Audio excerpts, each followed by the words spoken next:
Birinciden бүtkül alamdy jok жерден жараткан, ошол заттын буйругу менен таң атып да күн баткан, чыныгы жаратуучу Аллах Таалага чексиз мактоолор болсун. Жана пайгамбарыбызга жүрөгүбүздүн эң эле төрүнөн чыккан салаваттар жана саламдар болсун. Мактоо жана салаваттан кийин Аллах Таала сиз биздин ушул вакытка чейин кылган кыраатыбызды, окуган намазыбызды, туткан орозобузду, берген садакабызды, дегеле ар бир кылган жакшы иштерибизди толугу менен кабыл кылган болсун. Ошонун негизинде пендечилик кылып, инсандык кылып, билбей кылган күнөөлөрүбүздү, чоң кылган жана кичине кылган күнөөлөрүбүздү, ачыктан ачык кылган, ошондой эле жашыруун кылган күнөөлөрүбүздүн бардыгыны Аллах Таала түп тамыр менен кечирген болсун.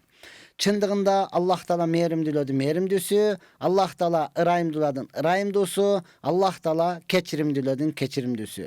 Ушундай улуу болгон Аллах сиз биздерди жок жерден жаратты, кычыраган күч берди, акыл эс берди, өңү түс берди, ушунчалык сулуулук берди.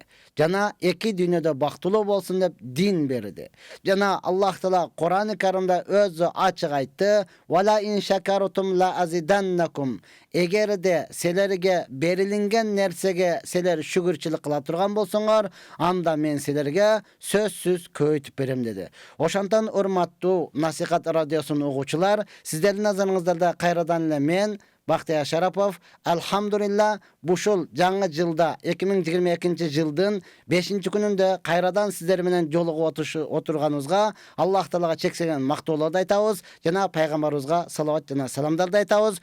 Бүгүнкү сабагыбызда мына ушул шүгүрчүлүк туурасында сөз кылабыз. Андыктан биз менен бирге болуңуздар. Албетте туугандарга айтсаңыздар, биздин жыштык 90 жана 9 жыштыгындабыз. Урматтуу туугандар, жана кызыктырган суроолоруңуздар болсо, биздин WhatsApp номерибиз болот, аларга дагы берсеңиздер болот.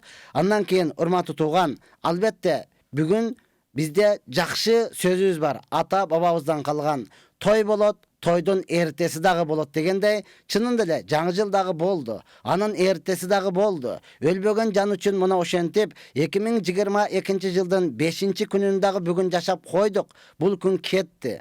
Эми бар нерсеге шүгүрчүлүк кылып урматтууган, канчалык мурдагы жылы 2021 жылы канчалык ийгиликке жеттиңиз, шүгүрчүлүк кылсаңыз, бул жылы Аллах Таала дагын көбөйтүп берет. Канчалык ийгиликке жетпей калдыңыз, тооба кыла турган болсоңуз, Аллах Таала эми урматтууган ошол ийгиликтерге жетүүгө толук мүмкүнчүлүк берет.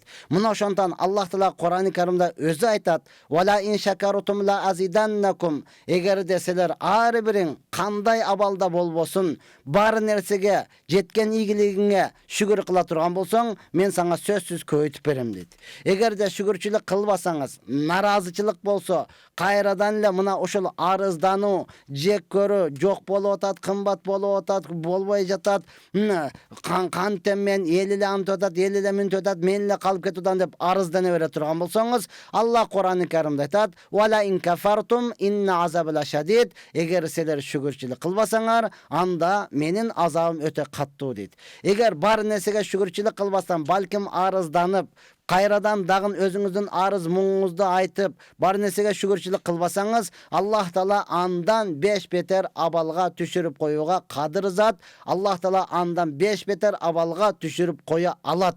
Ошондуктан сиз ушул кыйналган абалыңыздан чыгып кетүүнү каалай турган болсоңуз, анда көбүрөөк шүгүрчүлүк кылыңыз. Албетте биз буга чейин жалпы сөздөрүбүздү имандууларга, муъмин мусулмандарга ошондой эле акыйкатты угам, акыйкатты мен издейм, талап кылам деген адамдарга айтып келгенбиз. Дагы айтабыз, мен эмес, пайгамбарыбыз саллаллаху алейхи ва саллям өзү айткан.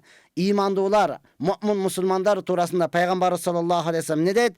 Ажибту ли амирил муъмин. Мен муъмин мусулмандын ишине ушунчалык таң калдым. Имандуу адамдын ишине, имандуу адамдын кылган амалына, жүргөн турумуна, ушун жүрүш турумушуна ушунчалык таң калдым. Эмнеге? Амруху куллуху хайрун лаху. Себеби ал мусулмандын ар бир кылган иши, ар бир кылган абалы, ар бир жашап аткан күнү, көрүп жаткан күнү бардыгы ал адам үчүн жакшылык. Al adam üçün жақшылық. In asabahı hayrun feşekara kana hayran lahu. Егер де ошол иманды адамға, егер ошол мусулман адамға bir жақшылық келе турган болса, шүгүрчүлүк кылат. Алхамдулилла, Алла берди. Мен эмес, мен эч ким эмеспиз. Мен эч ким эмесмин. Аллах Тааладан келди деп шүгүр кыла турган болсо, муну үчүн сооп жазылат. Wa in asabahı şerrun. Жок. İnsan ойлогондой эле боло бербейт. Адам баласы каалагандай эле боло бербейт. Аллах Субхана Таала берип дагы сынайт, алып дагы сынайт. Аллах Субхана Таала ар кандай сыноолорду бере турмат турган. Эми сизге бир аз сыноо келип калды, оор абал келип калды. Бирөөгө карыз болуп калган болушуңуз мүмкүн, же болбосо ала турган жериңизге, ала турган нерсеңизди ала албай калган болушу мүмкүн. Болуптур, жакыныңыздан ажырап калышыңыз мүмкүн. Деги ар кандай кырсык болушу мүмкүн урматтаган. Ошондой келип кала турган болсо, не кылат? Ага сабыр кылат. Кана хайраллаху. Ошол сабыр Алла мени сынап атат. Бул пендечилик ар бир инсандын башында бар. Бул боло турган нерсе. Алла мени канчалык деңгээлде экендигимди көргүсү келип атат деп сабыр кыла турган болсо, ага не дагын сооп болот. Мусулмандын эч бир амалы текке кетпейт. Мусулман эч качан банкрот болбойт. Мына ошол амалына мен таң калдым деп пайгамбар саллаллаху алейхи вассалам айтат. Андыктан мени мусулман бир туугандарым, бардыгыбыз ар бир абалыбызга шүгүр кыла турган болсок, келген сыноолорго сабыр кыла турган болсок, анда сөзсүз Аллах Таала дагы сизге жакшылыгын көбөйтүп берет. Дагы сөзсүз сиз эмне кыласыз? Ийгиликтерге эртерээк жана оңойраак жетесиз. Бул дүйнөдө дагы, ахиретте дагы бактылуу болосуз. Тескеринче, урматтуу менин бир тууганым, шүгүрчүлүк кылбасаңыз, шүгүрчүлүк кылбасаңыз, наразычылык боло бере турган болсо, Аллах Субхана Таала берген жакшылыгын дагы кайрадан алып кое берет. Ошондуктан ар бирөөбүз шүгүр кылууга үйрөнөлү. Ансыз деле өтө сонун заманда жашап атабыз. Алхамдулилла. Ооба, кымбатчылык дегениңиз менен урматтуу тууган, Аллах Субхана Таала мүмкүнчүлүк берди. Өткөнгө жылда 2021 жылдын акыры жагында мен айтып кеттим эле. Алла Таала мүмкүнчүлүк берсе, мен умрага кетип жатам. Келгенден кийин Кудай буйрса, кайрадан түз эфирде, кайрадан сиздер менен маектешкенге даярмын дедим. Алхамдулилла, барып келдик. Ал жерде дагы дүйнө жүзүдөн болбосо дагы бир 16-17 мамлекеттен адамдар келип умрага келип Мекке Мадинада ибадатын кылып атат. Алар менен олтуруп сүйлөсөң, алар деле айтат, бизде деле кымбатчылык, азыр дүйнө жүзүндө деле кымбатчылык болуп атат. Биз деле ушундай көтөрүлдү деп. Керек болсо Меккенин өзүндө, Мадинанын өзүндө бензин, ошол эле күйүүчү майлар ушунчалык кымбаттаган урматтуу тууган. Алар шүгүр кылып эле отурат. Ансыз деле Алла Таала берип атат. Ооба, бир аз кымбаттады деп коюп элечи. Демек бул бардык жерде бар экен, бизде эле эмес экен. Ана экөө келип эле кымбатчылык болуп кетти, не болуп атат, антып атат, туй ата өлдүк. Жок, урматтуу тууган. Ары бери сафар кылыңыз. Сафарда пайгамбарыбыз айткан шифа бар деген. Нары бери чыгыңыз, урматтуу тууган. Муну колуңуздан келишинче жөө чыгасызбы, төө менен чыгасызбы, кандай болсо акыбалыңызга жараша ары жакты, бери жакты карап көрсөңүз, андан кийин сиз түшүнөсүз, урматтуу тууган. Андан кийин шүгүрчүлүк пайда болот. Бирок кансы дагы бизде шүгүрчүлүк кылууга, толук урматтаган баш көтөрүп айтууга дагы деле бизде ушунчалык көп нерселерибиз бар экен, урматтаган. Ооба, кымбаттаты дегенибиз менен бүгүнкү күнү чайханалардан башыбыз чыкпай калды. Бүгүнкү күнү кымбатчылык болуп атат, той ата кантебиз дегени менен тойлордон бошобой калдык. Тойлору балким бизди тажатып бүттү. Кечеле тиги чакырды, эми бунусу чакырат экен, анан аркысы чакырат экен, тигиге мынча алып барсам, буга канча алып барам, мына ошолор балким бизди тажатты, урматтуу тууган. Демек, сиз бизге бардыгыбызга, эркекпизби, аялбызбы, жашпызбы, карыбызбы, шүгүр кылуудан башка эч кандай айла амалыбыз жок. Ошондуктан урматтуу менин бир туугандарым, дагы айтам, эгер шүгүр кыла турган болсок, Аллах Субхана Таала бардыгыбызга өзүнүн ийгилигини, өзүнүн жакшылыктарыны дагы көбөйтүп бергенге даяр. Бирок сиз шүгүр кылганга даярсызбы, даяр эмессизби? Маселе мына ошол жерде турат, урматтуу тууган. Андыктан бардыгыңыз, машалла, шүгүр кылайлы. Аллах Субхана Таала өлбөгөн жан үчүн ушундай деңгээлде жеткирди. Эми ийгиликке эртерээк жетем дей турган болсоңуз, сиз урматтуу тууган, абалыңыз кандай акыбалда болбосун, анысыга карабай туруп, дин жагынан өзүңүздөн жогорку жакты караңыз. ийгиликке эртерээк жетесиз, шүгүрчүлүктү оңоyраак кыласыз. Ал эми дүйнө жагынан өзүңүздөн ылдыйкыны караңыз, ийгиликке эртерээк жетесиз, бар нерсеге шүгүрчүлүк кыла аласыз, урматтуу. Мен эзелтен айтып келем. Бүгүнкү күнү ооба, борбордо жашап атасыз, шаарда жашап атасыз, кыйналып атасыз, түшүнүп атам, маршруткага таппай калган күнүңүз болуп атат, жаздырып койгон күнүңүз болуп атат. Бардыгыбыз бир эле чөйрөдө жашап атабыз, урматтуу. Ошондой болсо дагы шүгүрчүлүк кылыңыз. Кичине тоо кепечелик үйүңүз барбы, шүгүрчүлүк кылыңыз. Анткени канча адам бүгүнкү күнү үйү жок, квартирада жашап атат. Эшикти ачса эле жолго, чоң көчөгө чыгып кала турган квартирада жашап атат. Ошондой болсо дагы квартирада жашап атасызбы, шүгүрчүлүк кылыңыз. Канчалаган адамдар квартирага төлөй албай, урматтуу туган, сел саяк болуп көчөдө жүрөт.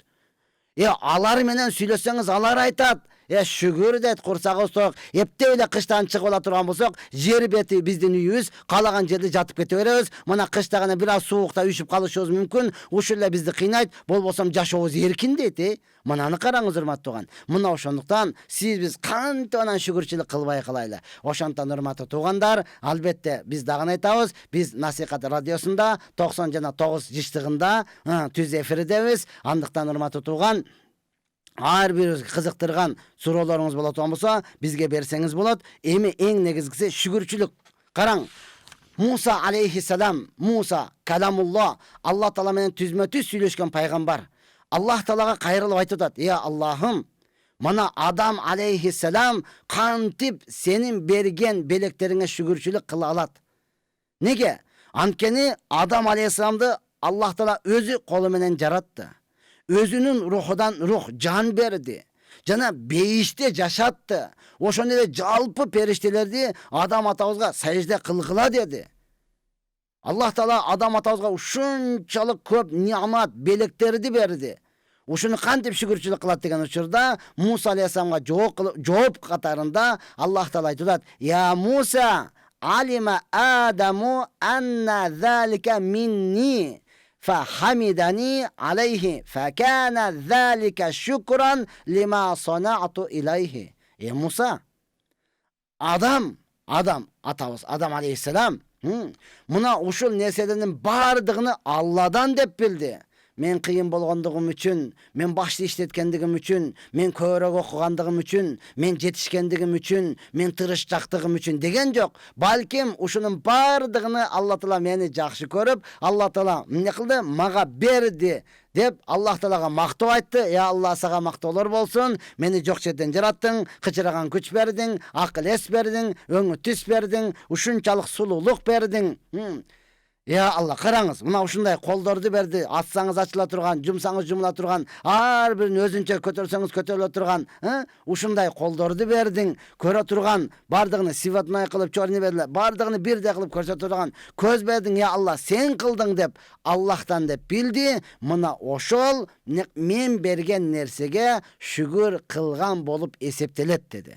Акыйкатта ар бирибизге Аллах субхана таала мына ушундай нерселерди берди. Андыктан шүгүр кылайлы, урматтуу туган. Мен ар дайым айтып келем, мына ошол бир эле чыпалагыңыз жок болсо, сиз бактылуулукту ушуга коймоксуз. Адамдар чыпалагыңыз жок, калган адамдар бар экен, көрүп таң калмаксыз. Бергелсең, мынан чыпалагы бар экен. Кана көрсөтсөң деп колун карап, чыпалагын карап, кандай бактылуусуң, чыпалагың бар сенде деп. Сен бир бактылуулуктун бардыгын чыпалакка коймоксуз ма туган. Бүгүнкү күнү алхамдулилlah мына ошол нерсе бар, кадырына жетпей жатабыз, шүгүрчүлүк кылбай жатабыз. Мына ошондон ар бирөөбүз бар нерсеге шүгүрчүлүк кыла турган болсок, толугу менен аракет кыла турган болсок, иншалла Аллах субхана таала дагы көбөйтүп бергенге, Аллах субхана таала дагы сизди ийгиликтерге жеткиргенге, Аллах таала дагы сизди бул дүйнөдө дагы, ахиретте дагы бактылуу жашашыңызга Алла таала сөзсүз жардам берет. Сөзсүз сиз ошол деңгээлге жете аласыз. Жете аласыз. Анан шүгүрчүлүк кылбастан ар кимге карап эле ананда машинасы бар, менде эмне жок, тигинде үйү бар, менде эмнеге жок, мында мунасы бар, менде эмне жок дей турган болсоңуз, андан беш бетер жок болуп кете бересиз. Мындай нерседен Алла сактасын. Ошондон бизге келген суроолорго жооп берип, калган сөздү улантабыз. Ассаламу алейкум. Аялымды казыркы дин курсуна жиберсем болобу? Көп болуп кетти го дейт. көп болуп кетти. Ассаламу алейкум, аялымды казыркы казак туугандардан окшойт, дин курсуна жиберсем болобу, көп болуп кетти го. Ооба, дин курстарында урматтуу караңыз, тактаңыз. Чынында эле урматтуу бизде 4 мазхаб бар. İmam Azam, İmam Şafi, İmam Malik, İmam Ahmad. Biz İmam Azam Hanafi mazhabında uzurma tutulan, uşul tarmakta, uşul bağıtta жүрген adamları karap turup berseniz жақсы болот. Anan oşolle uşurda mazhab karmağan adamlar var. Alardan alısırak kılыңыздagın, mazhab karmağan, maşallah özüdün saltuğun dinden çıkpagan, toluğu menen oşol kүйөөңө başı, sen başı işin mildet dep ayta turgan, kүйөөң sana mындай kılsa dep hakikatты ayta turgan адамдарга жибере турган болсоңуз өтө сонун болот. Биз үчүн көбөйгөнү жакшы. Эгер туура багытта боло турган болсо, чыныгы биздин өзүбүздүн Ханафи мазхабында боло турган болсо, урматтуу туган, анда алар канча көп болсо ошончолук жакшы болот. Себеби урматтуу туган, күндөн күнгө өсүү пайда болот. Аларга жиберсеңиз, өзүңүзгө дагы жакшы болот. Кара жоолук салынганга кандай карайсыз? Албетте урматтуу туган, бул негизиден Мекке, Мадинадагы таква аялдардын бардыгы кара жоолук, кара паранжы салынат. Неге? Эркектердин көңүлүнү бурбаш үчүн. Бизде динден бир канча алыстап калдыкпы? Же дегеле динге көңүл бурбай калдыкпы? Караны бизде качан киет? Өлгөндө киет. Көктү качан киет? Өлгөндө киет. Дагы биз бул нерседен эмне болуп калдык? Чоочун көрүнүп калды. Бирок кара кийинип бараткан болсо, чоочун көрүнүп калды бизгечи. Таң калана кара кийинип алыптыр.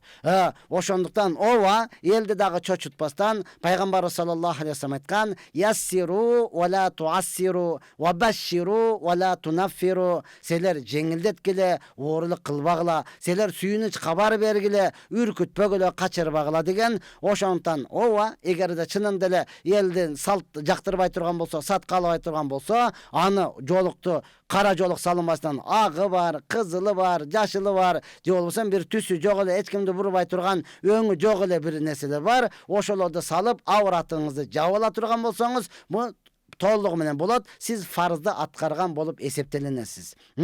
Ошол эле учурда бир аял кара салынган болсо, аны дагы туура түшүнүү менен эле, машалла иманы көтөрүлүптүр. Машалла, жакшы ниет кылып турган болсоңуз, ага дагы пайда, сизге деле пайда. Бул эч кандай коркунучту алып келбей турган, негизи эч кандай үркүтпөй турган эле кадимкиле кара түстөгү чүпүрөк, кара түстөгү жоолук, кара түстөгү кийим болушу мүмкүн. Саламатсызбы? Китеп окусам эле тажап кетем, же болбогон нерседен баштап алып атамбы? Биринчи кайсыдан баштасам болот? Биринчи, урматтууган, фазаил соопторду айта турган, сизди кызыкты фазаил амал, тандалган хадис, мына ошол соопка кызыктыра турган китептерден баштаңыз. Сен эгерде жамаат менен намаз окуй турган болсоң, сага 25 эсе даража. Эгер аял боло турган болсоңуз, үйдө окусаңыз 27 даража болот. Күйөөңүз мечитте окуса 27 даража болот. Эгер күйөөңүз үйдө окуса, бир эле, аял мечитке барса, бир эле даража сооп болот. Эгерде 5 мал намазды калтырбай окуп турсаңыз, күнүгө, көлгө жуунуп тазаланып тургандай, денеңизде бир дагы кир калбайт, денеңизде бардык күнөөлөрүңүз кечирилет. Мына ушундай соопторду көбүрөөк окусаңыз, анан кызыгы пайда болот. Чынында эле урматтуу туган, бул китеп оңой нерсе эмес. Бардыгыбыз китеп окуганга аракет кылышыбыз керек. Алхамдулилlah, бүгүнкү күнү канчалаган адамдарыбыз өздөрү китеп жазып, атайын бизди кызыктырып, ошолго жарыш уюштуруп, биздин пайдабыз үчүн да. Биздин пайдабыз. Биринчи орунга мындай, экинчи орунга мындай, үчүнчү орунга мындай орундарга чейин коюп берип, канчалаган соопка илешип жатат. Эми биз келип ошо таяр китепти окубасак, анда кандай адам болобуз? Ооба, урматтуу туган, окуганыңызда тажап кетесиз, же бат эле уйкуңуз келип кетет. Мына ошондон фазилеттерин көргөн кылыңыз. Эгер ким Куран жаттаган болсо, ага кыямат күнүндө ата энесине алтындан таж кийгизилет. Ал эми жаттаган карыга эмне кийгизилет, эмне беришин каяктан, эмне деп ойлойсуңар деген мына ушундай көбүрөөк хадистерди. Пайгамбарыбыз айткан, силердин эң жакшыңар Куран үйрөнгөн жана үйрөткөн, мына ошогон жакшы фазилеттерин көбүрөөк окусаңыз, анан иншалла кызыгып кетесиз. Ачканда эле бул күнөөнү кылсаң дозокко түшөсүң, бир намазды каза кылган болсоң 80 жыл азапталасың дегенди окусаңыз, сиз эмес, мен деле окугум келбей калат. Себеби инсан бул бүткөн турбайынбы мен, болду эми эмне болсом ошол болайын деп туруп тажап калат. Ошондой болбошлук үчүн сиз эң birinci oşol fazaylama tandalgan hadisтерди окуй турган болсоңуз, иншалла Аллах Таала мүмкүнчүлүк берет, калган китептерди окуп кете аласыз. Ассаламу алейкум бактыяр адамlar. Аллахым сизден разы болсун. Сонун сабак өтүп жатасыз. Амин, амин, амин. Ва алейкум ассалам, рахматуллахи ва баракату. Аллах Таала сиздерден дагы разы болсун. Албетте сиздер бар, анан биз бар. Сиздер талап кылгандыгы үчүн биз бир аз болсо дагы даярданып, билген нерсебизди айтып келе жатабыз. Буга эң чоң салымын кошкон сиздер. Албетте сиздерде талап бар, анан биз келебиз урматтаган. Сиздер талап болбосоңуздар, биз дагы сиздерге окшогон кандимки адамбыз. Мен деле тирилик кылып калайын, мен деле иштеп калайын, мен деле бутума туруп алайын, мен деле жакшыраак үйдө жашайын, мен деле жакшыраак кийим кийейин деп туруп, биздин дагы эмне кылат? Нафсибиз ал нерсени каалайт. Бирок алхамдулилlah сиздердин дуаңыздар менен, сиздердин талабыңыздар менен Алла мүмкүнчүлүк берип атат. Кудай буйрса, сиздер дуа кылып, талап кылып турсаңыздар, иншалла мен ниет кылдым. Быйыл ушул 2022-жылды калтырбастан мүмкүн болушунча келип, ар жума ушул 3-күнү 7-ден 8-ге чейин билген нерсемди сиздер менен бөлүшүүгө мен толук бекем кылдым, бекем ниет кылдым, урматтуу тууган. Сиздер дагы дуа кылып туруңуздар. Ассаламу алейкум устаз. Үйлөнгөн күнү нике тойду ошол күнү өткөрүш керекпи? Кеч кирип кеткен болсо. Не дейт? Үйлөнгөн күнү нике тойду ошол күнү өткөрүш керекпи? Бул не деген суроо? Ассаламу алейкум устаз. Үйлөнгөн күнү нике тойду ошол күнү өткөрүш керекпи? Кеч кирип кеткен болсо. Сурооңузга түшүнбөдүм. Үйлөнгөндө өзү нике кыйган, ошол үйлөнгөн болот. Үйлөнгөнүңүз өзү нике кыйды болуп эсептелинет. Ал кеч кирип кетеби, башка болуп кетеби, айырмасы жок. Анан той өткөрүшүңүз шарт эмес. Албетте, урматтуу тууган, никеленип жаткан болсо, эмне кылат? Кошуналарды, жакын туугандарыны 5-6 чакырып туруп, мына ал жигит үйлөндү. Же мына ал кызыбыз турмушка чыкты. Эми буга жуучулукка келбегиле. Эми буга кызыкпагыла, мунун башы бош эмес деп туруп, жарыя кылып коюу гана. Анан той кылуу эч бир той шарт эмес. Эч бир той шарт эмес, урматтуу тууган. Ассаламу алейкум устаз. Мен намаз окуп жатканда Фатиха сүрөсүнүн аягына негедир эснейм. Бул жаман эмеспи? Албетте жаман нерсе, урматтуу тууган. Ошондон сиз эснегенде пайгамбарларды эстесеңиз, эснебей каласыз. Пайгамбарлар бирөөсү дагы эснеген эмес. Бул эснештик негизи шайтандан, чүчкүрүшлүк Аллах Тааладан, урматтуу тууган. Чүчкүргөн жакшы нерсе, эснеген албетте шайтандан болот. Ошондон пайгамбарларды эстесеңиз, сиз эсиңизге түшүрүң. Пайгамбарлар бирөөсү дагы эснеген эмес. Пайгамбарларды ойлоңуз. Макулбу? Анан эснебей каласыз, Кудай буйрса. Саламатсызбы? Хижаб менен кафеге, тойго барса болобу? Албетте, урматтуу тууган, эң негизгиси аял заты көчөгө чыкканда ошол хижаб менен чыксын. Ошол эле учурда тойго барып алып туруп, анан хижаб менен кадимкидей эле жахилдерге окшоп алып туруп, бийлеп дикаладыган кылбасын ал жерде. Аны корудогон болуп эсептелинет. Урматтуу менин бир туугандарым, албетте биз сакал коебуз, биз эмне кылабыз? Хижаб кийебиз. Эмнеге ошол арам нерселерге не болсун? Тосук болсун, арам нерседен тоссун деп турупчу. Эгер мына ал жок болсо, менде деле барып туруп дикаладыган кылганга, менде деле болот, урматтуу, менде деле нафси бар. Ушу сакал жок болсо, жоолук жок боло турган болсо, Алладан эч кандай айырмаң жок. Ошондуктан, урматтуу туугандар, негизиден тойго барганда, базарга барганда аял заты хижаб менен барсын. Хижаб деген сөз калган эркектерге өзүнүн кооздугуну, өзүнүн сулуулугуну көрсөтпөсүн.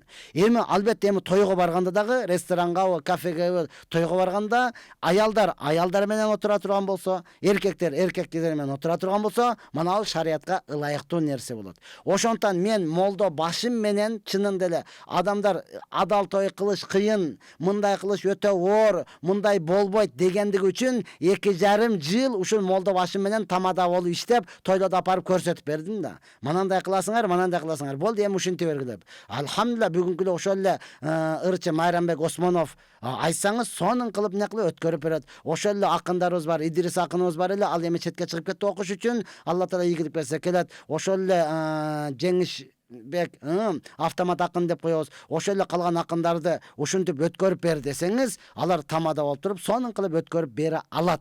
Калгандарыбыз бардыгыбыз тойлорубузду ушундай кылып өткөрүүнүн аракетин кылайлы. Себеби той берип атасыз, эркек дагы жегенде кадимкидей эркин отуруп жесин, тойго барды. Аял дагы отурганда кеңири отуруп жеп, ошол жерден чыксын. Себеби бизди аралаштырып салат, бири-биринин оозуну карайт, же чындап эле толук жей албайсың, курсагың ач, бир аз ооз тийип эле өзүнчө анан ачка калганбы, бул тамак көргөнбү дебесин дегендиктен гана ачкадан тойдон кете турма турган канча тамактар ысыраф болуп кетет. Мына ошондуктан хижаб кийгендер ооба тойго бара берсин, бирок эркектер менен аралашпаса, музыка болгон жерде болбосо, музыка болгондо ойнобосо жакшыраак болор эле.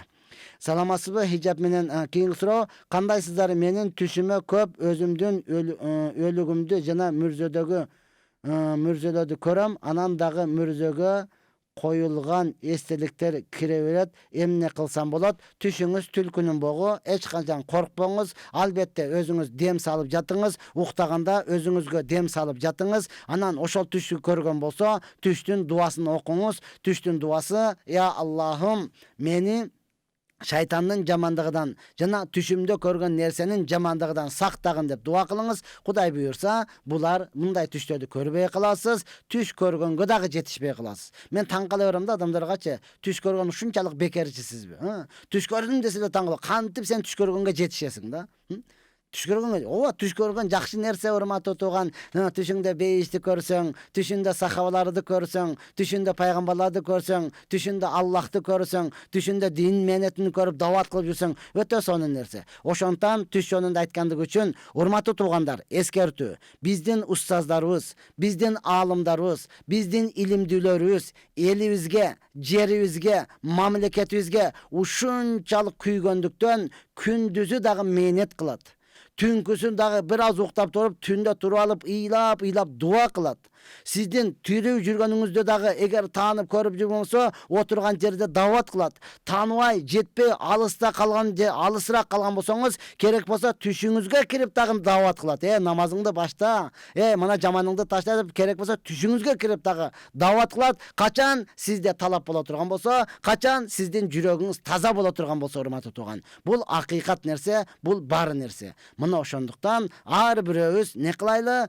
Өзүбүздү таза кармайлы, жатарда дуаларды окуп жатайлы. Эгер жаман түш көрсөңүз, анын дуасыны кылыңыз. Жакшы түш көрсөңүз, мунун дагы дуасыны кылыңыз. Ар биринин өзүнүн дуасы бар, урматтуу тууган. Ошону кылбагандыгыбыз үчүн андан кийин биз ар нерседен кыйнала беребиз. Аллах таала мындай кыйынчылыктардан өзү чыгарган болсун. Кандайсыздар? Менин түшүмө кийинки суроо болсо берип койсоңуздар жакшы болот. Эгер жок боло турган болсо, урматтуу тууган, акыйкатта түш менен негизи эч кандай нерсе чечилбейт. Бирок инсан таза боло турган болсо, албетте Аллах Субхана таала жакшы нерсени берет, кандай эле сахабаларга, пайгамбардын досторуга берген сыяктуу. Саламатсызбы? Жолдошум менен мамилебиз келишпейт. 50ден ашканда ажырашкандан уялып бирге жашайбыз. Жакындашпай ушинтип жашай берсек шариатта туура келеби? Жок, урматтуу тууган.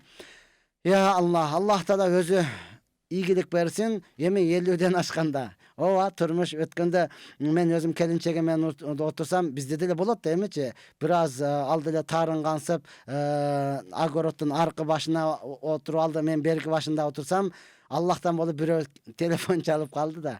Телефон чалып 68ге кирген апа экен. 68ге кирген апа экен. Ал дагы чалы менен абышкасы менен урушуп кетиптир. Азыр кетип калсам болобу дейт. Каяка кетесиз 60ка келгенде?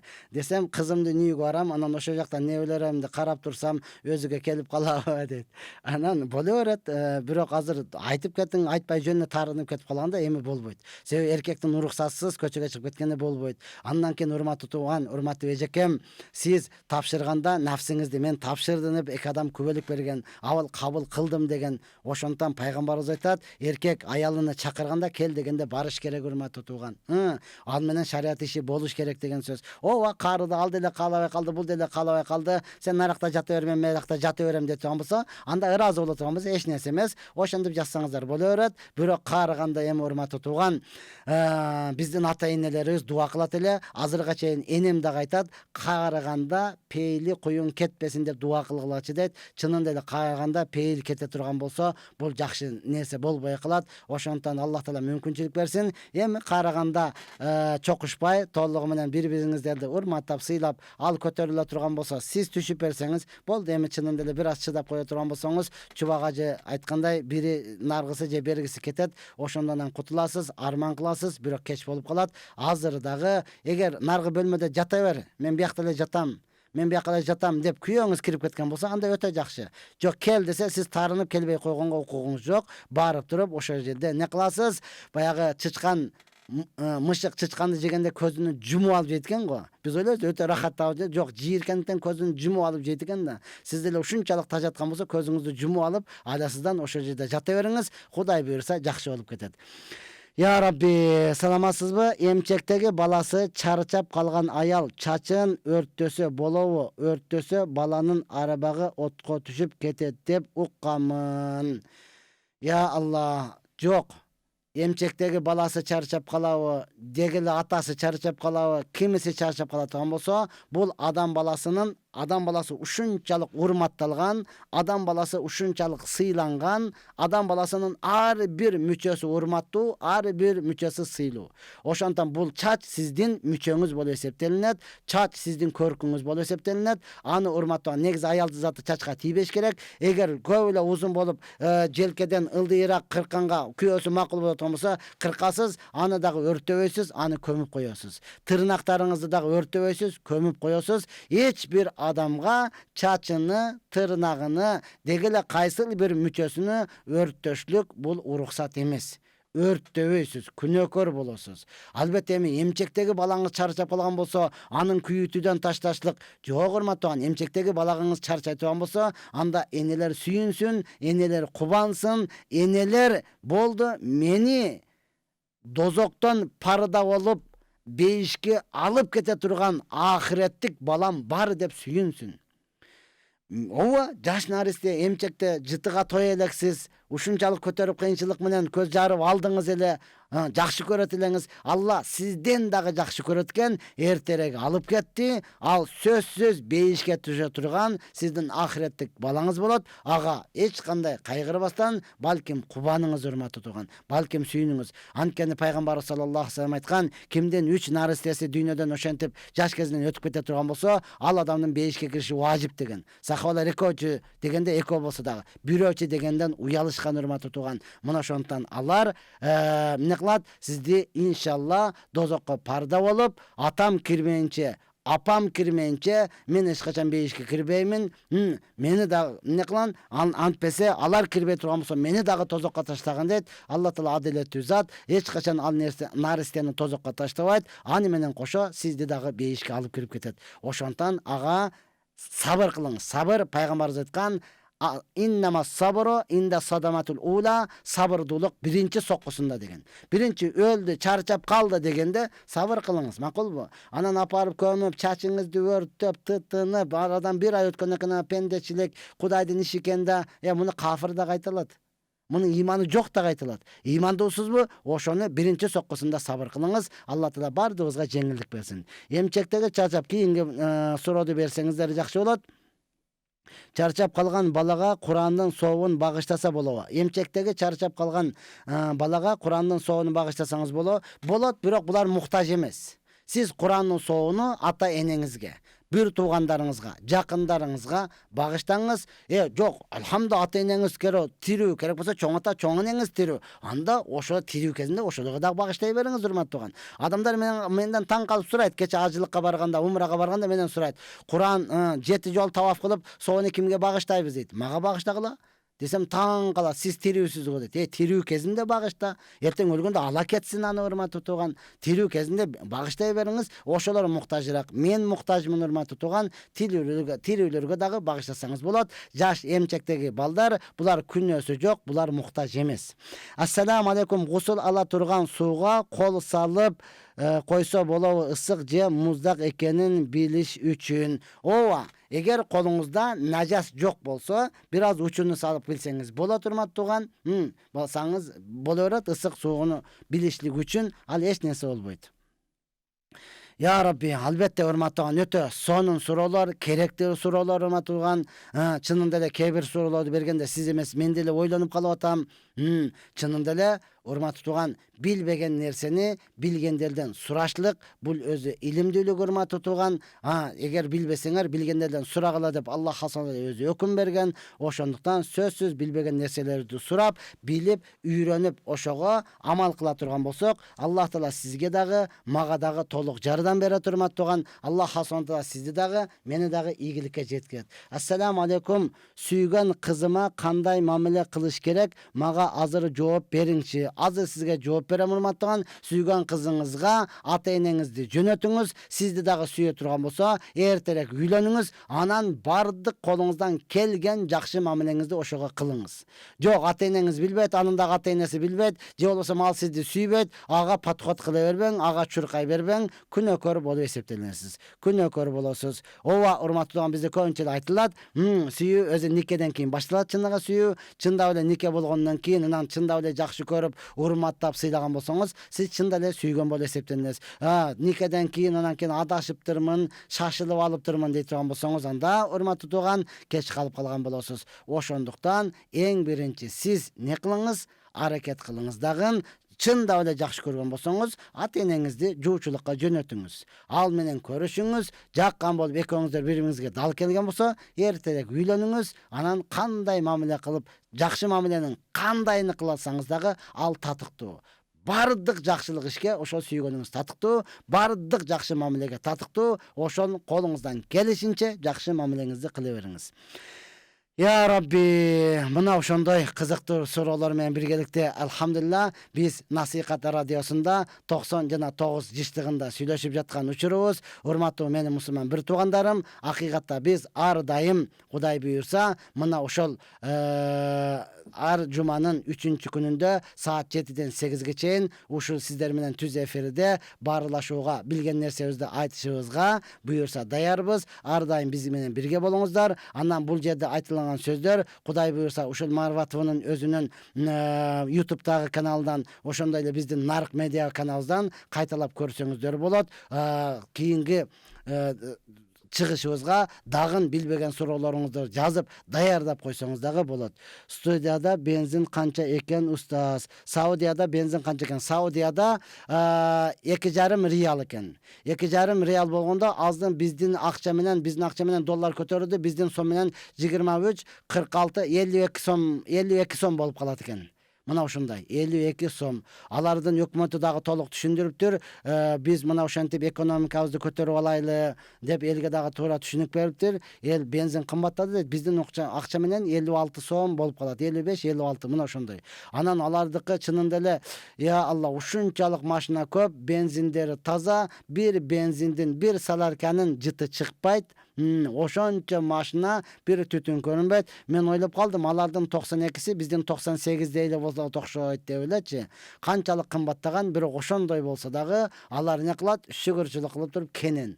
Ага караганда бизде андан дагы кененирээк. Себеби биз тойдо эле, бир эле тойдо өзгөчө улак бергенде, өзгөчө урматтаган кафе, ресторанга барганда каалагандай чачып атабыз го. Анан дагы не жетпей атат. Ошондуктан айтам, бардыгы шүгүрчүлүк кылалы. Иманды күчөтүш үчүн эмне кылыш керек? Ажеке, имандын сөзүнү көбүрөөк сүйлөш керек.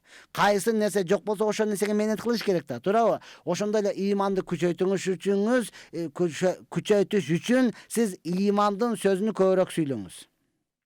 Калгандарга даават береңиз. Канчалык деңгээлде билесиз, ошондой эле. Имандын сөзү эч качан бир кассета болбойт. Бирөөгө айтсаңыз, кече эле айтыңыз дагы айта бересиңби? Алланын улуктугу, иман сөзү айта бериңиз. Сахабалар, пайгамбардын достору бири-бириге айтат эле, кел имандашалы дейт эле да. Кел, мен сага билген нерсемди айтып берейин, билет, наргы деле билет, ал деле буга айтып берет. Ага айткан сайын, урматтуу менин бир тууганым. Биз айтканда бирөөдү үйрөтөйүн, башкарайын, тартипке салайын эмес, мен өзүм оңолоюн деп айтабыз да. Мен өзүм оңолоюн. Мен азыр канча айта турган болсом, ал менин өзүм үчүн. Себеби давачыларда жакшы бир мисал бар. Алар айтат, топту дуалга урсаң, стенага урсаң, теш өтүп кетеби? Жок, кайра өзүңө келет да. Кудду буну ушул сүйлөп аткан сөзүбүз, бул өзүбүз үчүн, өзүңө келет. Biz dagı alsız, pendebиz. Ова Allah hasonada kichine özgöçelep ilim bergen. İlimimiz barılışı menen birete perişte emesbiz, ülge emesbiz. Bizde kemçilik toltura, күнөө dagı dal oşondoy toltura. Biroq bilip koyuңuz urmat tugan, alimдар dagı күнөөкөр экен. Ова күнөөкөр, perişte emes. İlimdүүлөр dagı күнөөкөр urmat tugan. Biroq Allah Taala hadisi kudisde aytkan, men uşulardın күнөөсүнү keçireyin dep ilim bergenmin degen. Күнөөсүн keçiriş үчүн gana Allah Taala ilim bergen. Oşontan alardan ilimdүүлөрдөн tilingizди tartыңыз, аларды көп гыйбат кыла бербеңиз. Жакшы жагы болсо алыңыз, жаман жагыны жаап коюңуз. Намаз убагы бир туугандарды кантип намаз окусак болот, даватка чыкпайт. Намаз окубаган бир туугандарды кантип намаз окусак болот, даватка чыкпайт. Ya Allah, ар биринин жолу ар кандай. Ким кайсы нерсени жакшы көрөт? Ошол намаз окубаган бир тууганыңыз. Ошол жакшы көргөн нерсесини берүү менен биргеликте андан кийин айтыңыз. Мисалы, ата энеге чынында эле дават кыла албайбыз, намаз окубай турган болсо, аларга намаз окуган Айшата, Айша энеңиз туурасында көп айта бериңиз. Паланчы Айшатам намаз окуйт экен, 5 мал мешитке барат экен. Паланчы Айшатам намаз окуйт экен, балдары менен биргеликте сафта турат экен. Ошол Айшатабыз намаз окуп, намаздан кийин дуа кылат экен. Тиги деп намаз окугандарды аларга көбүрөөк айтыңыз. Ова мага бирөө өтө үлгү болду, мен үчүн таасир болду, балким сизге дагы таасир кылат. Намаз окубаган досторубуз бар, намаз окубаган жакын туугандарыбыз бар, намаз окубаган чынында эле катташкандарыбыз бар.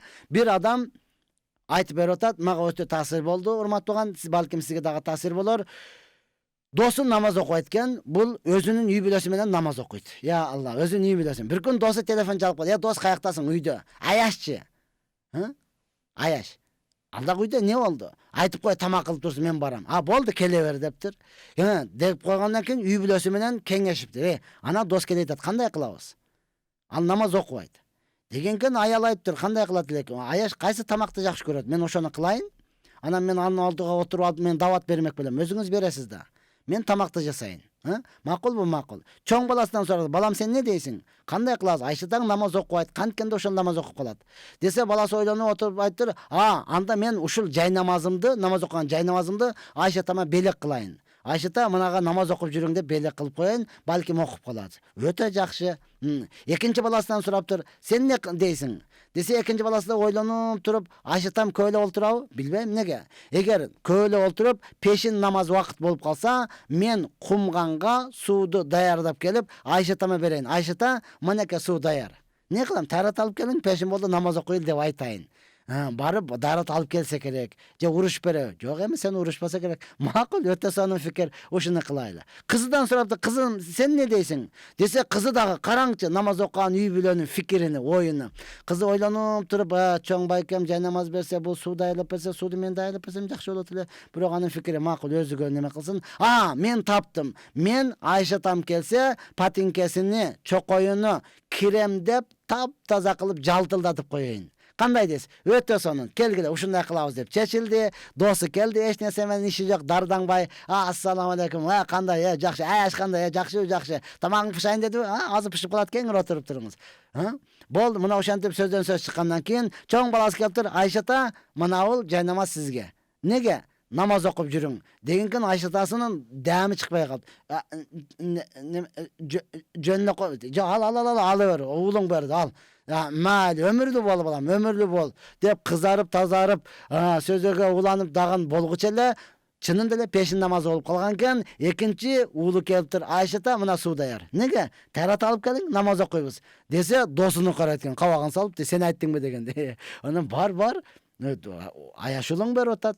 Эгер дарат алганды билбесең, айт, үйрөтөт сага. Десе, эмнеге билбейт экенмин? Билем эле, окуп эле жүргөнбүз да биз дагы. Деп эле чыгып эле чокоюну, патинкесин таппай калыптыр да. Ал кайсы патинкени издеген? Чаң баскан патинкесин издеген да. Караса жалтылдап киремделип патинкеси турат. Ошону кийип алып барып, туалетке кирип алып, ушунчалык ыйладым дейт. Жер жарылып кетпеди же мен кирип кетпедим. Ошондон бери уялгандан эле намаз окуп жүрөм дейт урматтуу. Мына ошондой өтө таасирлүү келе жатканда келет экен деп эле отурасың. Бардыгыбыз үй бүлө менен фикир кылайлы. Аназ намаз окубайт. Эркек болсо жай намаз берейли, допу берейли, таспи берейли. Аял болсо жолук берейли, мындай нерсе берейли деп берип, аны дагы кызыктыра турган болсок, иншалла алар түшүнбөй жатат. Эгер түшүнүп эле намаздын акыйкатын билип кала турган болсо, бизден дагы бекемирээк, бизден дагы такыбараак болушуна толук ишенемиз урматтуу. Караң, эми биз эч кандай нерсени түшүнбөй эле намаз окуйбуз, кандай рахаттанасыз да, Эгер алары дагы келип калат болсо, дал ошондой рахаттанат урматтуу. Мусулмандар эмне үчүн кыйналып жатышат дейт. Мусулмандар акыйкатта өзүнүн мусулмандык ишини аткарбагандыгы үчүн кыйналып жатышат. Дагы кыйналат урматтуу тууган. Себеби максатыны аткармайынча кор болот. Кор болуп келген боло бересиң. Ошондон Алла Таала пайгамбарларды эмне максатта жөнөткөн? Ар бир мусулман ошол пайгамбардын ишини кылмайынча, деги эле сахабалардын ишини кылмайынча, мурдагы үммөт кайсыл жолдо оңолгон, кайсыл жолдо даражасы көтөрүлгөн, кайсыл жолдо ийгиликке жеткен мусулман ошол жолго түшмөйүнчө кыйнала берет, азаптала берет, кор боло берет. Ошондон ар бирибиз келген максатыбыз Аллах Тааланын өкүмдөрүн аткарышлык, пайгамбар саллаллаху алейхи вассаламдын сүннөтүн бекем кармап, ошол өзүң жакшы көргөн нерсени башка бирөөгө айтып жеткиришлик. Качан мына ошол амалды кыла турган болсок, андан кийин урматтууган бар болсо шүгүрчүлүк, жок болсо сабырдуулук, Алла менен байланышуу болот, Алла менен мамиле кылуу болуп эсептелет. Мурда айтканмын, дагы айтам, эгерде азыр 25 жаштагы бала, жок, 15 жаштагы бала, 15 жашар бала 25 жаштагы балдар менен бирге өсүп чоңойгон болсо, ал баланын түшүнүгү, ал баланын кыргызору бардык 15 жаштагылардан жогору болот. Эми өзү менен тең 15 жаштагы балдарга келип, манандай кылайлы, мындай кылайлы десе, баары таң калат. Ой, ананы кара, чоң атамдай эле сүйлөйт го, киши ваш дейт. Неге? Алардын акылы жетпей урматтуу тууган. Эми ким китепке окуса, ким китеп менен байланышы көп болот болсо, мунун даражасы, мунун деңгели китеп окубаган бардыгынын деңгелиден жогору болот. Я Алла, эми кимдин байланышы Алла жана анын элчиси пайгамбарыбыз боло турган болсо, ааламда мындай деңгел жок. Мындай түшүнүк эч жерде жок. Ошондон бардыгыбыз Аллах Тааланын өкүмүнө, пайгамбар саллаллаху алейхи вассалам сүннөтүнө кайтуунун аракетин кылайлы. Жөнөкөй эле айыл башчы депутаттар менен, министр менен жүргөн болсо, ал айыл башынын неси түшүнүгү, ал адамдын айткан сөздөрү бардык айыл башчылардан жогору болот. Мына ошондон мүмкүн болушунча жогораак менен байланышып, жогораак менен жогорку деңгелдеги зат менен мамиле кыла турган болсоңуз, иншалла кыйналбайсыз, иншалла бекем руханий рахат менен жашайсыз. Алла ыраазы болсун устаз. Амин. Аллах Таала сиздерден дагы, бизден дагы бардыгыбыздан ыраазы болсун. Аллах субхана таала мүмкүнчүлүк берсин. Аллах субхана таала бардыгыбыздан ыраазы болсун жана бардыгыбыз Аллах Тааладан ыраазы болойлу. Алла ыраазы боло турган амалдарды кылайлы, анан Аллах Тааланын ыраазычылыгын талап кылып сурайлы. Мына ошондон урматтуу менен мусулман туугандарым, акырда айта турган сөзүбүз, албетте оңолойлу өзүбүз. Бардыгыбыз өзүбүз оңолойлу. Мен оңолоюн. Мен оңолсом бүткүл аалам оңолот. Бардыгыбыз шүгүрчүлүк кылайлы. Алхамдулилла, өтө сонун заманда жашап атабыз. Пайгамбар саллаллаху алейхи вассалам айтат, эки Алланын берген өтө чоң неаматы бар, бирок адамдардын көпчүлүгү мындан кафилетте. Муну билбейт. Биринчиде ден соолук, экинчиси бош убакыт. Адамдардын көпчүлүгү муну билбейт. Бош убакыт бул телефон чукулап, телефон ойноп, WhatsApp'ка кирип, же болсо Facebook'та отуруп, ошондон 5 саат, 10 саат таңдатып бере турган нерсе эмес. Урматтуу тууган, бош убакытыңыз бардыбы? Кичине болсо дагы Куран окуп, кичине болсо дагы дуа кылып, кичине болсо дагы сежде кылып кала турган учуру. Андан кийин ден соолук. Акыйкатта ата бабабыз бул туурасында ачык айткан, биринчи байлык ден соолук, экинчи байлык ак жоолук дегендей. Чынында эле ден соолугуңузду барында ганимат билип калыңыз, ошону өтө чоң байлык деп туруп, ушул экөөнө шүгүрчүлүк кылып калыңыз. Ансыз деле мына Чилдеде кышта отурабыз. Аалымдарыбыз айткан, кыш мезгили момундар үчүн Алланын берген рахматы. Алланын берген рахматы кыш мезгили. Неге? Түнү узун болот, Булар түнкү намазды окуйт, тахажжуд намазын окуйт. Күндүзү кыска болот, булар орозо кармайт деген урматтаган. О, май айында келгенде эле телефон чалып каласыз го. Устаз кышында кармап берсе дагы болобу деп. Ооба, карма. Мына кыш келди. Канча карзың бар? Карма, ошол карыздарың бүтүндөй төлөп берип кой. Түн узун тахажжуд намаз окуп коюңуз, Аллахтан сурап коюңуз, урматтуу тууган. Акыйда деген эмне жооп берип коесузбу? Акыйда деген сөз негизи сөздүк мааниси байлоо деген. Байлоо. Акыйда бул шариаттагы мааниси Аллахтын бирдигини, Аллахтын жалгыздыгын билип, жүрөккө байлап койгонуңузду мына ошону акыйда деп коет. Ишеним Аллага болгон, Алланын жалгыздыгына, Аллахтын бирдигине, пайгамбар саллаллаху алейхи вассаламдын акыркы пайгамбар экендигине ишенип, шар'ай нерсеге толук ишенип, ошону жүрөккө байлап, чечилбей турган кылып коюшуңуз мына ушул акыйда болуп эсептелинет. Акыйкатта урматтуу тууган, мына ошону менен гана фиркалар бөлүнөт. Акыйда менен гана көптөгөн маселелер чечилет. Мына ошондуктан албетте биз урматтуу тууган, кармаган акыйдабыз Матуриди, имам Матуриди.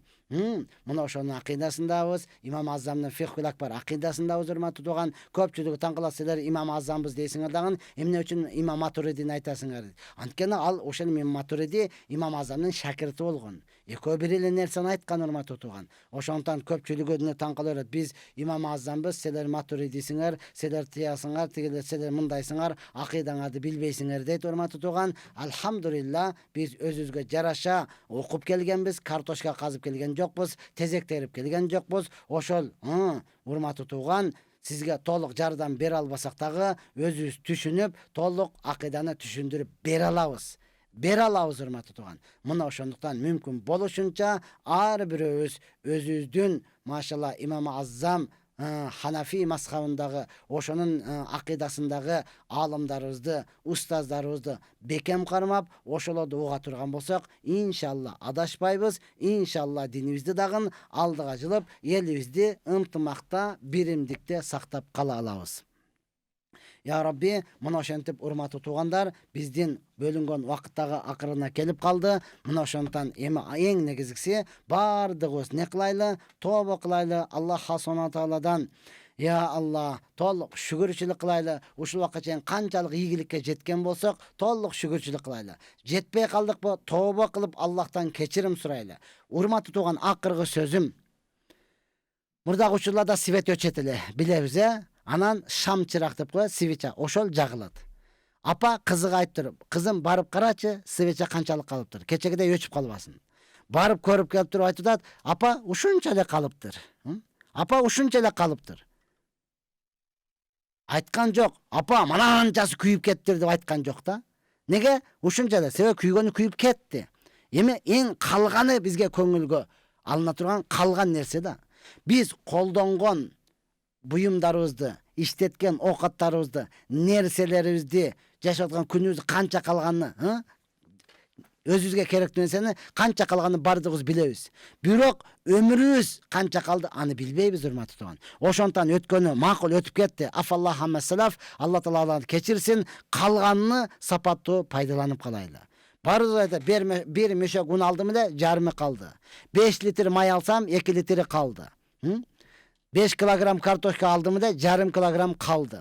Мен 10 күнгө келдим эле, 3 күнүм эле калды. Биздин акыркы күнүбүз эртең кетебиз. Бир мамлекеттен экинчи, же бирөөнүн үйдөн өзүң үйүңгө, 1 сааттан кийин кетем. Айтыласың, бирок биз канча убакыт жашай алабыз, канча калды, анысы белгисиз. Ошондуктан урматтуу туугандар, акыркы калганына толук шүгүрчүлүк кылуу менен биргеликте сапаттуу өткөрүүгө Алла таала өзү жардам берсин. Илахи амин. Я Рабби, ушундай жерге жеткиргениңе шүгүр, адам кылып жаратканыңа шүгүр, ырыскы бергениңе шүгүр, көргөзгөн күнүңө шүгүр, берген белектериңе шүгүр, пайгамбар саллаллаху алейхи вассаламдын үммөтү кылып жаратканыңа шүгүр. Я Аллахым, пайгамбар саллаллаху алейхи вассаламды өңүздө көрбөдүк, түшүбүзгө киришин Аллах насип кылгын. Акыркы кыяматта пайгамбарыбыздын шафаатын насип кылып, жаннаттан орун берип, ошону bilen birgelikte özüңdün yüzüңdü görüştü Allah nasip kılgın. Rabbana asina fid dünya hasana ve fil ahireti ve qina azabennar. Ya Rabbi elibizge, jerimizge, mamleketibizge, koşuna mamleketlerimizge tınçılık bergin. Ya Allah'ım koşuna mamleket Kazak bir tuğandarızda ya Allah'ım tınçlık hareketdi. Ya Allah'ım uşularda tınçlık menen, ıntımaklık menen, birimdik menen, hiç kanday kan tökülböstön, hiç kanday ölüm jitim bolboston ya Allah'ım. Esen aman uşulardan işlerini oңой jana жеңил kılıp turup жақшылық жаққа çeçip bergin. Albatta alardağı bizden bir tuğandarız, bizden koşunalarız ya Allah'ım. Ya Allah'ım jalpı mümin Müslümanların ortasına tınçlık birimdik ıntımak bergin. Özgöçe koşunalarız menen ıntımakta birimdikte tınçlıkta düşünü menen yaşaşты nasip kılgın. Rabbana atina fid dünya hasana ve fil ahireti ve qina azabennar bi rahmetike ya erhamer rahimin. Esselamu aleyküm ve rahmetullahi ve berekatuhu.